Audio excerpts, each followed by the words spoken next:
Guys मैंने आपको अपने पिछले वीडियो में ये बताया था कि इंट्रो कैसे दें और हमारा आज का टॉपिक ये कि ऑडिशन कैसे देते हैं। तो जब भी आप किसी प्रोडक्शन हाउस जाते हैं, किसी कास्टिंग एजेंसी जाते हैं अपना ऑडिशन देने, या फिर आप ऑडिशन घर पर ही रिकॉर्ड कर रहे हैं, तो किन बातों को ध्यान में रखना चाहिए आज की वीडियो में मैं आपको सबको डिटेल से बताने वाला हूँ। बस इस वीडियो को लास्ट तक देखते रहिए।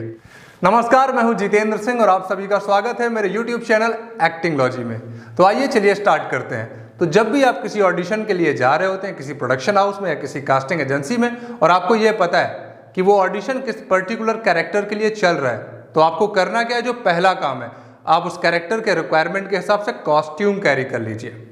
या फिर आपको घर पर ही ऑडिशन बनाने के लिए आया है तो वहां पर कॉस्ट्यूम की डिटेल लिखी रहती है कि आपका ड्रेस कोड क्या है, और अगर नहीं लिखा है तो आपको अपने कास्टिंग डायरेक्टर से डायरेक्टली पूछ लेना है कि सर मुझे ड्रेस कोड क्या कैरी करना है। और अगर आप ओपन इंट्रो के लिए जा रहे हो, ओपन ऑडिशन के लिए जा रहे हो, तो आपको क्या करना है? हमेशा कॉस्ट्यूम का एक ऑप्शन जरूर कैरी करना है।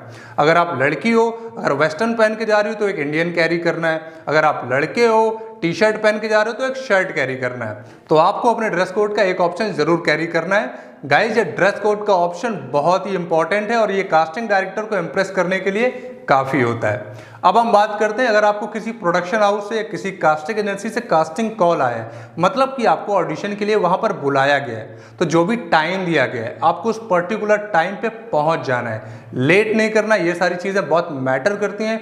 टाइम यहाँ पे बहुत मैटर करता है, आपकी पंक्चुअलिटी बहुत मैटर करती है। तो जो भी टाइम आपको दिया गया है आपको उस टाइम पे पहुंच जाना है। और जब आप ऑडिशन वेन्यू पे पहुंच जाते हो तो आपको करना क्या है? अपने चेहरे पे एक अच्छी सी स्माइल रखनी है, पॉजिटिविटी के साथ, कॉन्फिडेंस के साथ जाना है, सबसे मिलना है, जो भी कास्टिंग डायरेक्टर है, जो भी स्टाफ है उनसे मिलना है, अच्छी तरह से बात करनी है और अपने आप को बहुत ही कॉन्फिडेंट पेश करना है। और जब आपको गाइस स्क्रिप्ट हाथ में आ जाती है तो आपको करना है कि आपका पूरा ध्यान, आपका पूरा कंसंट्रेशन उसी स्क्रिप्ट पे होना चाहिए। अब आपको ये नहीं देखना है वहाँ कितने लोग हैं, वहाँ का स्टाफ कैसा है, वहाँ का ऑफिस कैसा है, ये सारी चीज़ों से ध्यान हटा देना है। और जहाँ भी आपका बाहर ध्यान है कि वहाँ पर कितने लोग आए हैं, कैसे लोग आए हैं, वो कैसी एक्टिंग कर रहे हैं, वो सब कुछ नहीं देखना। आपको फोकस करना है अपने डायलॉग्स पे, अपने मोनोलॉग्स पे। उसको सबसे पहले क्या करना है? पूरे ध्यान के साथ उसको पढ़ना है, फिर उसको समझने की कोशिश करनी है, क्योंकि ऐसे वो याद नहीं होता है। उसको समझना है कि आखिर मोनोलॉग कह क्या रहा है, स्टोरी कह क्या रही है। और अगर आपको समझ नहीं आ रहा तो आपको करना क्या? अपने कास्टिंग डायरेक्टर से पूछ लेना है कि सर इसका ब्रीफ क्या है, प्लीज़ मुझे बताइए। कास्टिंग डायरेक्टर आपको डिटेल में ब्रीफ करेंगे कि हाँ भाई ये कैरेक्टर है, ये सिचुएशन है, ये स्टोरी की टाइमलाइन है और ऐसे आपको परफॉर्म करना है, ये मूड रहेगा। वो आपको सब कुछ बता देंगे। फिर आपको क्या करना है? जो भी लाइन्स है उनको अच्छे से याद करना है, अच्छे से, मतलब लाइन्स आपको भूलना नहीं है। अगर आप लाइन भूलेंगे और आप परफॉर्म करने चले गए और वहाँ पे अगर आप लाइन याद कर रहे हैं तो गाइस आप एक्टिंग नहीं कर पाओगे। और लाइन याद करोगे, कैमरा सब पकड़ लेता है। आप ऐसे सोच सोच के बोलोगे, फिर ऐसा था, फिर वैसा था, तो ये कैमरे में दिख जाएगा और कास्टिंग डायरेक्टर समझ जाएगा कि आप इनमेच्योर एक्टर हो। तो आपको अपनी स्क्रिप्ट को बहुत अच्छे से याद करना है। पहले उसको याद कर लेना, 1 बाय 1, लाइन बाय लाइन उसको डिट्टो याद कर लेना है। इसके बाद कुछ टाइम तक उसकी प्रैक्टिस करनी है। ऐसा नहीं करना है कि आपने 2 बार पढ़ लिया, 1 बार कहीं पे खड़े होकर प्रैक्टिस कर ली और सीधा चले गए परफॉर्म करने। ऐसा आप करोगे तो पक्का अटकोगे, मैं गारंटी दे रहा हूँ। आप मैक्सिमम टाइम उसकी प्रैक्टिस करिए, क्योंकि जितने बार आप प्रैक्टिस करेंगे उस कैरेक्टर में जाते चले जाएंगे। जैसे आपके हाथ में वो ऑडिशन की स्क्रिप्ट आएगी तो उसको पढ़ने के बाद, उसको समझने के बाद, जो भी कैरेक्टर है आपको उस कैरेक्टर में चले जाना है। भले ही आप ऑडिशन रूम में बैठे हो, परफॉर्म करने नहीं गए हो, क्योंकि आप तुरंत परफॉर्म करने जाओगे कैरेक्टर में नहीं आ पाओगे। आपको थोड़ा टाइम पहले ही कैरेक्टर में आ जाना है। पढ़ते पढ़ते उसकी 10 बार, 20 बार, 30 बार प्रैक्टिस करनी है, तो वो आपके अंदर ऑटोमेटिकली आ जाएगा। फिर अगर आपको लग रहा है कि आप परफॉर्म करने के लिए तैयार हो, तभी वहाँ पर जाना है परफॉर्मेंस के लिए, ठीक है। फिर कई बार क्या होता है कि कैमरे के सामने लोग पहुँच जाते हैं और एक्टिंग भी अच्छी कर लेते हैं, लेकिन उन्हें ये नहीं पता होता है कि कैमरे के सामने कैसे परफॉर्म करना है। हो सकता है वो पहले थिएटर करके आए हैं तो एक्टिंग उन्हें आती है, एक्ट कर लेते हैं, लेकिन उनको कैमरे का आइडिया नहीं है। तो गाइस करना क्या होता है? जैसे मैं आप कैमरे के सामने खड़ा हूं तो मुझे पता है मेरा ये फ्रेम है। आपको कास्टिंग डायरेक्टर से पूछ लेना, सर मेरा फ्रेम कहाँ तक आ रहा है, मैं इतने में मूव कर सकता हूँ, कितना मैं राइट जा सकता हूँ, कितना, ये पूछ लेना है। कितना मैं आगे आ सकता हूँ, कितना मैं पीछे जा सकता हूँ और कितना मैं लेफ्ट में मूव कर सकता हूँ, और उसी स्पेस में मुझे जो भी एक्ट करना है इतने ही स्पेस में परफॉर्म कर देना है, ठीक है। ये तो हो गई कि फ्रेमिंग की बात, कितना आप मूव कर सकते हैं और कितना आप लिबर्टी ले सकते हैं, कितना स्पेस ले सकते हैं, ठीक है। ये आपको समझ में आ गया। अब बात करते हैं आपका लुक कैसा होना चाहिए।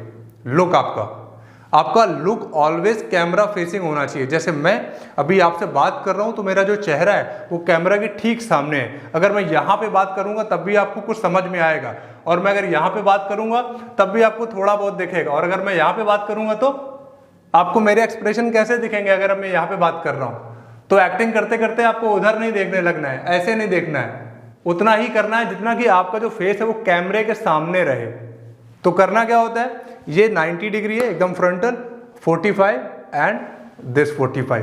आपको सिर्फ इतना ही यूज करना है ताकि आपके जो एक्सप्रेशन है वो हमेशा कैमरे पे आते रहे। मान लो एक फ्रेंड है दूसरे फ्रेंड से बात कर रहा है, तो ये मान लो मैं हूं और ये मेरा फ्रेंड सामने खड़ा है, तो ऐसे मुझे बात करनी है कैमरे पे। अगर वो बैठ गया तो मैक्सिमम यहाँ तक, मैं उसको यहाँ पे बैठा दूंगा, और भाई क्या कर रहा हो, यहाँ नहीं बैठाऊंगा उसको, तो ऐसे क्या होगा, मेरा चेहरा छिप जाएगा। तो ऐसे परफॉर्म नहीं करना है। ये बहुत सारे लोगों को पता नहीं होता है, कैमरा सेंस नहीं होता है, बहुत दिनों तक थिएटर करने के बाद भी उन्हें नहीं पता चलता है, इसके लिए वो कैमरा क्लासेस अलग से लेते हैं। तो ये मैं आपको बता रहा हूँ कि ये आपको जरूर ध्यान में रखना है कि आपको हमेशा कैमरे के सामने ही परफॉर्म करना है, अपोजिट नहीं करना है, और ऐसे परफॉर्म करना है कि आपके फेस के एक्सप्रेशन हमेशा कैमरे पे नजर आए। तो ये मान लो मैं अपने फ्रेंड से बात कर रहा हूँ, एक स्क्रिप्ट थी कि मैं अपने फ्रेंड से बात कर रहा हूँ और उसका ब्रेकअप हो गया और वो रो रहा है, सुबह से रो रहा है, तो मुझे उससे बात करनी है। तो मान लो ये बैठा हुआ है, अरे बस कर मेरे बाप, कितना रोएगा यार, अरे अच्छा हुआ पंकज यार तू आ गया, संभालना इसको, सुबह से रोए जा रहा है यार, ब्रेकअप हो गया है, बंदी छोड़ के चली गई इसकी, अब तू ही बता भाई ये कोई रोने की बात है यार क्या।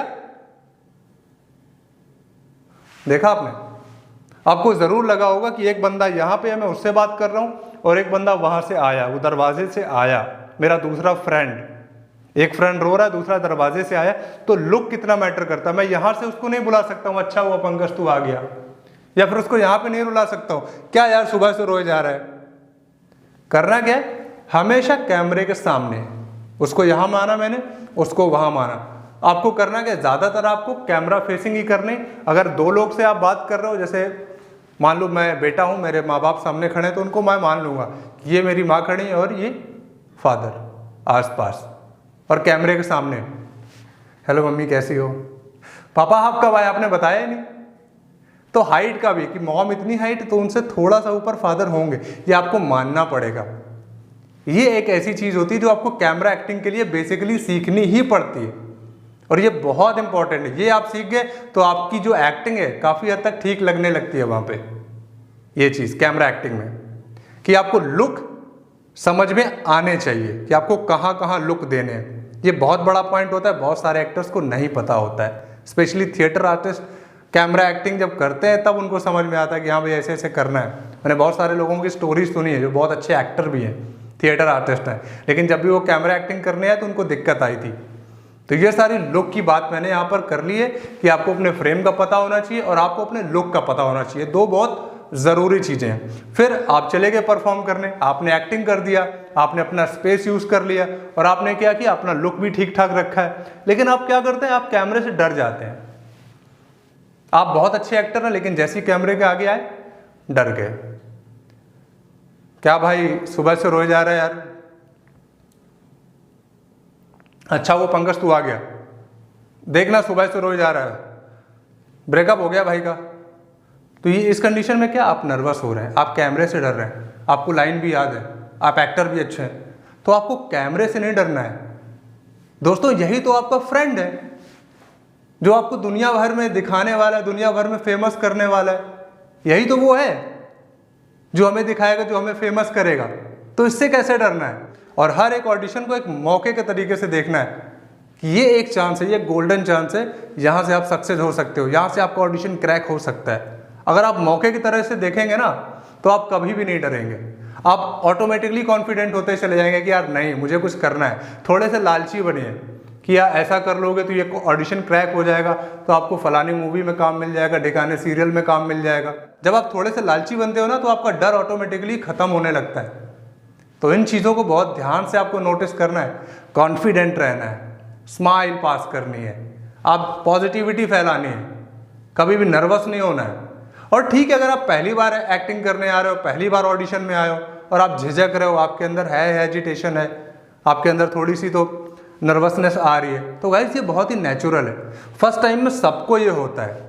आज मैं जो बात कर रहा हूँ ये फर्स्ट टाइम में ऐसे नहीं बात कर पाता था। फर्स्ट टाइम में मैं भी नर्वस होता था और इस दुनिया का बड़े से बड़ा एक्टर पहली बार नर्वस होता है।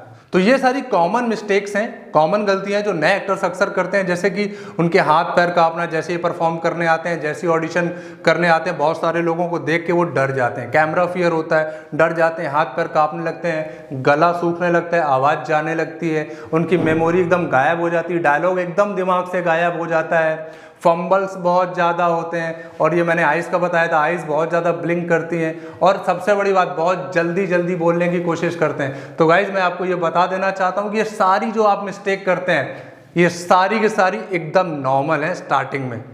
बस आपको करना क्या है, आप ऑडिशन देते जाइए, अपनी कमियों को इम्प्रूव करते जाइए, नोटिस करिए कमियों को और उनको इम्प्रूव करते चले जाएंगे। आप ऑडिशन बनाते चले जाएंगे, ऑडिशन देते चले जाएंगे, तो एक दिन गाइस आएगा कि आपका ऑडिशन भी क्रैक हो जाएगा और एक दिन आप बहुत उम्दा कलाकार बन के निकलेंगे और सबके दिलों पर राज करेंगे। तो मुझे लगता है ये सारी चीज़ें आपको समझ में आ गई होंगी कि इंट्रो कैसे देते हैं, ऑडिशन कैसे टेक करते हैं, इसमें क्या क्या प्रॉब्लम्स होती हैं, लाइट कैसी रखनी चाहिए, बैकग्राउंड कैसा रखना चाहिए। हालांकि मैंने ये बताया नहीं, लेकिन मैंने अपने पहले वीडियो में इंट्रो कैसे बनाएंगे मैं ये सब डिटेल में बताया है कि ऑडिशन रूम कैसा होता है, उसका सेटअप कैसा है। आप जाके वो वीडियो देखिए, मैं उसका लिंक डिस्क्रिप्शन बॉक्स में डाल दे रहा हूँ। तो गाइज मुझे लगता है कि ये सारी चीज़ें आपको बहुत अच्छे से समझ में आ गई होंगी, और अगर आपको ये वीडियो अच्छा लगा हो तो इसको लाइक करिए, कमेंट सेक्शन में अपना फीडबैक दे सकते हैं, अपने क्वेश्चन पोस्ट कर सकते हैं, और मुझसे पर्सनली बात करने के लिए ये मेरा इंस्टा आईडी है, इस पर मुझे पर्सनली मैसेज करके मुझसे बात कर सकते हैं। और सबसे इंपॉर्टेंट बात कि प्लीज़ इस चैनल को सब्सक्राइब करें और मेरे आने वाले वीडियोज़ देखने के लिए मेरे साथ बने रहें। Thank you so much.